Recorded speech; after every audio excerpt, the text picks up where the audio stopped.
Ley de inducción de Faraday. En una espira de alambre dentro de un campo magnético, una corriente eléctrica produce un momento de torsión y una torsión en la espira produce una corriente eléctrica en la misma. La ley de inducción de Faraday tiene su origen en los experimentos realizados por Michael Faraday en Inglaterra en 1831 y por Joseph Henry en Estados Unidos casi al mismo tiempo. Los experimentos de Faraday. La figura 1 muestra una bobina de alambre como parte de un circuito que contiene un amperímetro. Si se desplaza el imán de barra hacia la bobina, el indicador del amperímetro se mueve, indicando con ello que pasa una corriente en la bobina. Si se mueve el imán alejándose de la bobina, ahora el indicador se mueve hacia el lado contrario, lo que indica que la corriente se mueve en dirección opuesta a la primera. Cuanto más rápido se mueve el imán, mayor será la desviación del indicador en el amperímetro. Esto establece que la corriente que aparece en este experimento se llama corriente inducida y se dice que se origina por una fuerza electromotriz inducida. Otro experimento consiste en colocar dos bobinas paralelas como lo muestra la figura 2. Se tienen ahí dos bobinas. La bobina de la derecha es un circuito por donde pasa una corriente que la genera una fuente de FEM, y la bobina de la izquierda solamente tiene un detector, o sea, un amperímetro. Cuando cerramos el interruptor S, se crea una corriente estacionaria. Cuando abrimos el interruptor, interrumpiendo de este modo la corriente, el medidor marca de nuevo momentáneamente, pero en dirección opuesta. O sea que la corriente se genera cuando hay un cambio de la corriente original. Ninguno de los aparatos se mueve físicamente en este experimento. En el experimento se muestra que existe una FEM inducida en la bobina izquierda de la figura 2, siempre que la corriente de la bobina de la derecha esté cambiando. Lo que es significativo aquí es la velocidad a la que cambia la corriente y no la intensidad de la corriente. Es decir, si la corriente permanece constante en la bobina 1, entonces no hay una corriente inducida en la bobina 2.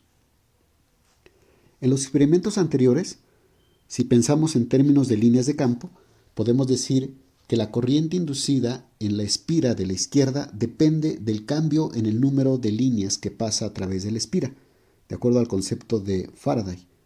Tenemos que en la superficie que se muestra están cruzando cierto número de líneas.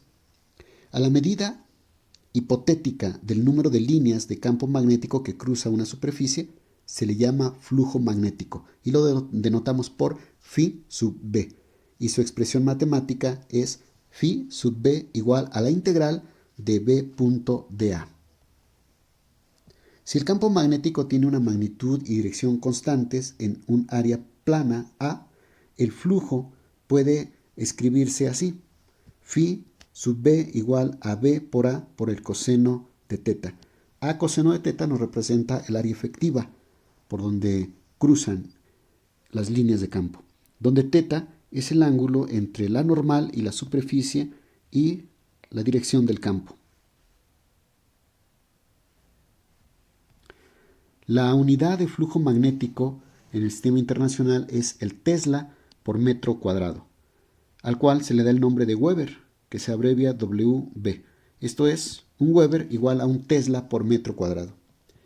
En términos del flujo magnético, la FEM inducida en un circuito está dada por la ley de inducción de Faraday. Esto es, la FEM inducida en un circuito es igual al negativo de la velocidad con que cambia con el tiempo el flujo magnético a través del circuito.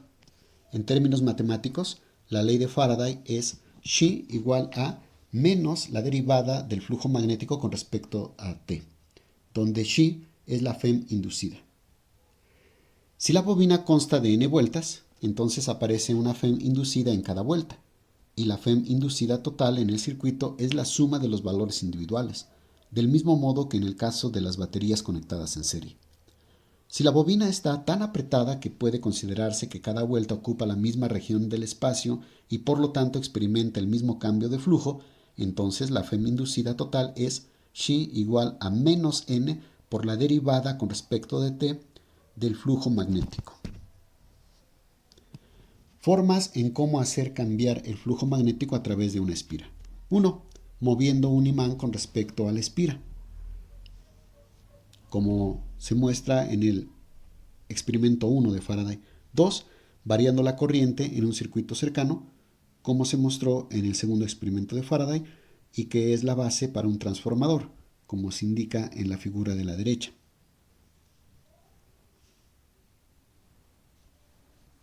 3. Desplazando una espira dentro de un campo no uniforme. 4. Girando una espira dentro de un campo magnético fijo, de tal modo que el ángulo θ entre el campo magnético y el vector normal de la espira sea variable. Esto es la base para un generador. Y 5. Cambiando el tamaño o la forma de la espira o circuito. Ejemplo 1. Un solenoide largo S de 220 vueltas por centímetro conduce una corriente I igual a 1.5 amperes. Su diámetro D es de 3.2 centímetros. En su centro colocamos una bobina C de 130 vueltas, bien apretadas, de diámetro D sub C igual a 2.1 centímetros. La corriente en el solenoide aumenta de 0 a 1.5 amperes con una velocidad constante por un periodo de 0.16 segundos. ¿Cuál es el valor absoluto? Esto es la magnitud sin tener en cuenta el signo de la FEM inducida que aparece en la bobina central cuando está cambiando la corriente en el solenoide. El esquema se muestra a la derecha en la parte superior. Tenemos el solenoide, está representado por estas líneas exteriores y la bobina en el centro está representada por ese rectángulo con pequeños cuadritos donde tenemos que determinar cuál sería la FEM inducida en esta bobina de manera absoluta. Solución. El valor absoluto del flujo final a través de cada vuelta de esta bobina está dado por la ecuación 2, cuando θ igual a 0. Esto es porque el campo magnético en el interior del solenoide es horizontal. Y también tenemos que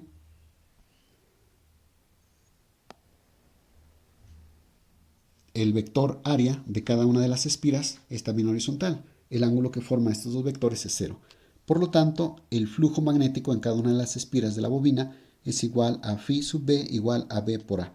El campo magnético B en el centro del solenoide está dado por B igual a mu 0 por I por N. Mu 0 es la constante 4pi por 10 a la menos 7 teslas. Y es el dato que se nos da de la corriente igual a 1.5 amperes. Y N es el número de espiras por unidad de longitud. Y esto lo encontramos por medio de 220 vueltas por centímetro por 100 centímetros por metro, y esto es para convertir los centímetros a metros, para que nos dé el número de vueltas o espiras por metro.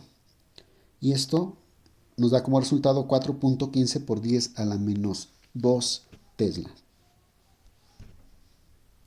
En términos de su diámetro, DC, el área de la bobina central, no del solenoide, está dado por 1/4 por pi por d sub c al cuadrado. Y esto es porque, aunque el área de una espira es el área de un círculo, que ya sabemos que es pi por diámetro, pi por radio al cuadrado, como radio es igual a diámetro sobre 2, entonces al elevarlo al cuadrado nos queda pi por diámetro al cuadrado sobre 4. Y es lo que tenemos aquí. Obteniéndose entonces el área de la espira igual a 3.46 por 10 a la menos 4 metros al cuadrado. El valor absoluto del flujo final a través de cada vuelta de la bobina es entonces phi sub b igual a 4.15 por 10 a la menos 2 Tesla por 3.46 por 10 a la menos 4 metros cuadrados, igual a 1.44 por 10 a la menos 3 menos 5 Webers, lo cual es igual a 14.4 microweber. La FEM inducida se deduce de la ley de Faraday, que es la ecuación 4, en la cual no tomamos en cuenta el signo menos porque estamos buscando solo el valor absoluto de la FEM. Y esto es FEM igual, o sea, Xi igual a N, que es el número de vueltas de la bobina, por el ritmo con el que cambia el flujo, que esto es igual a delta de phi b, que es el cambio en el flujo, entre el cambio en el tiempo, delta t, donde n es el número de vueltas en la bobina interior.